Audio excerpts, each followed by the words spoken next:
Yeah. So now WWE, they just had a stellar week. Dynamite, not so much.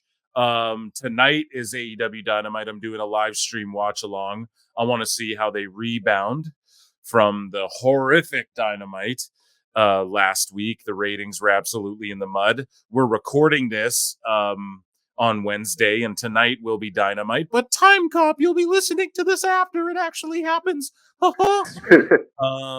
Crossman, what do you think about WWE's stellar week last week? And real quickly, what did you think about AEW's lowest rating of all time? Oh, WWE had a great week, man, and I mentioned this in a video I made a couple of days ago, which is that blood being back in WWE, and it last week told me that they are definitely moving forward with a less family friendly product because. And I can't believe I'm actually saying this because I never thought that they'd leave PG because of like sponsors and merch and things like that. Yeah. But I mean, the blood splattered on the wall with the Wyatt stuff that wasn't very family friendly. The blood on Chad Gable's head and then CM Punk bleeding. Well, he wasn't bleeding from the mouth, but they made it look like he was bleeding from the mouth, which is a bit gory if you ask some people. So that and everything else they've done, the stuff they was doing with Ludwig Kaiser, I'm a big fan of Ludwig, but unfortunately he's apparently injured now. I like the stuff they've done with him, the stuff they're doing with Braun. Sami Zayn's been great as IC champion, which I was on the fence about for a while because Gunther's reign was historical, and I felt like someone needed that who wasn't a made man. Sami Zayn is a made man.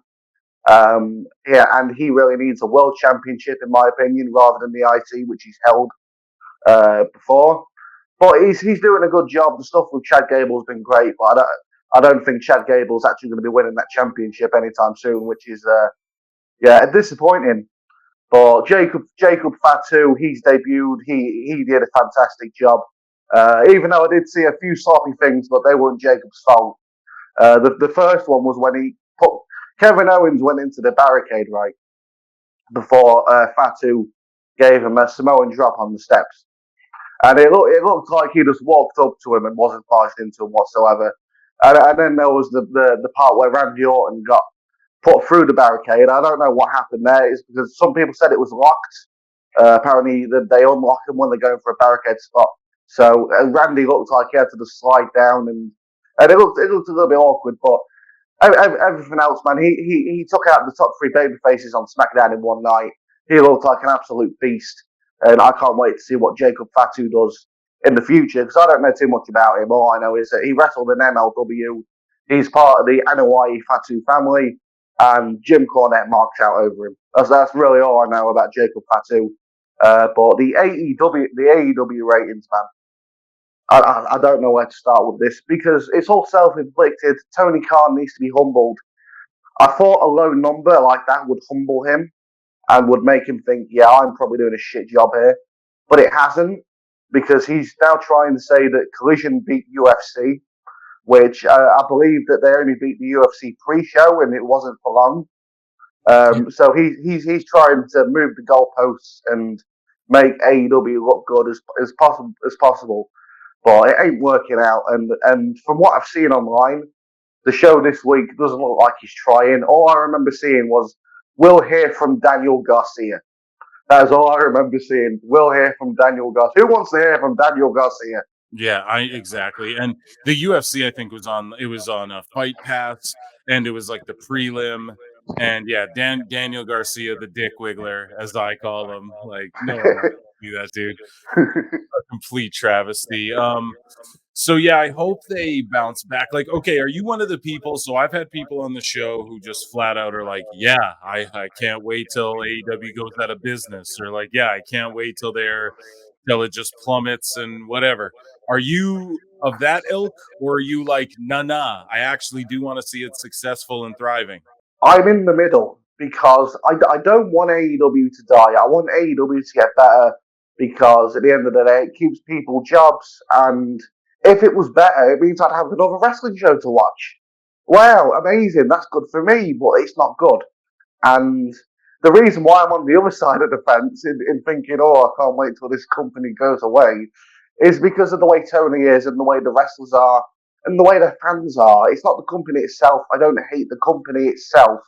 I hate the people involved in the company.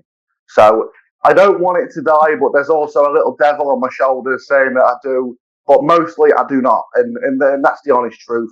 I would rather they just get better. What do you think that's gonna take if you had to, like, because we're just marks, we fantasy mark book all the time here, right? We fucking give our conspiracy theories, and that's part of the fun of it, right? Is like, hey, I would do this and I would do this if I had the pen, or I would just get out of the way if I was Tony Khan and hire people to do whatever. What do you think is going to fix it, if anything will ever fix it, or is it just TNA forever now?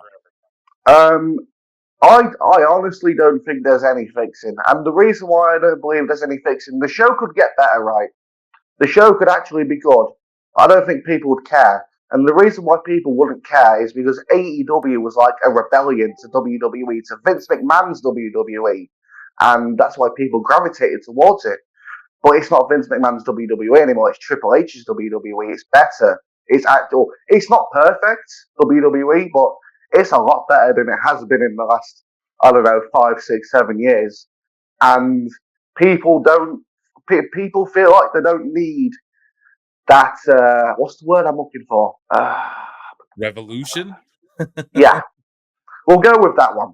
Yeah. People feel like they don't need that anymore. And they feel like I can watch the stars, I can watch the WWE, the big company. And the reason people feel this way is because WWE has tradition, real tradition, right? I have a friend who is a super casual, doesn't watch weekly whatsoever, right? And he will watch the Royal Rumble religiously every year. He'll stay up until 1 a.m. for it to start, and he will watch it every year. But he does not watch wrestling throughout the entire year unless, say, for example, we just had a Clash at the Castle. I may say, do you want to come round to watch Clash? Oh, yeah, sure. But he, by himself, he will sit and watch the Royal Rumble. And events like Royal Rumble, WrestleMania, they have tradition, they have importance. And whether you like WWE or not, you have to accept that it's these things and these things alone that make WWE bigger and better than everywhere else. Because AEW, they don't have their WrestleMania, they don't have their Royal Rumble, they don't have these things. They tried to. They tried with Anarchy in the Arena and Stadium Stampede and Blood and Guts. But at the end of the day, that's all. It feels like all the same stuff. Nobody cares, and Yeah. it's just getting to the point where people just don't care. And I'm at that point because I'm making less content about AEW and actively trying to make less content about AEW because I'm starting to get really bored of it. Yeah. And I just don't care anymore. And I think a lot of people just do not care.